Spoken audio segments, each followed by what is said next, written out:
രാവിലെ 7:45ഓടെയാണ് കൂത്താട്ടുകുളത്തിന് സമീപം പുതുവേലി വൈക്കം കവലയിൽ ദാരുണമായ അപകടമുണ്ടായത്.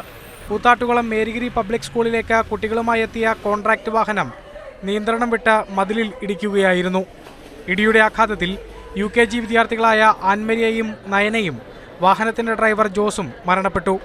വാഹനം അമിത വേഗതയിലെത്തി അപകടത്തിൽപ്പെടുകയായിരുന്നുവെന്ന് സംഭവത്തിന് ദൃക്സാക്ഷിയായിരുന്ന ബിനു മാതൃഭൂമി ന്യൂസിനോട് പറഞ്ഞു. ഒരു 80 കിലോമീറ്റർ സ്പീഡിലാണ് ഈ വണ്ടി വരുന്നത്. ഈ സ്കൂളിൽ തന്നെ മേരിഗിരി സ്കൂളിൽ തന്നെ മറ്റൊരു വാഹനത്തിൻ്റെ ഇടിക്കാതെ നേരെ വന്ന് ഇടിക്കുകയത്.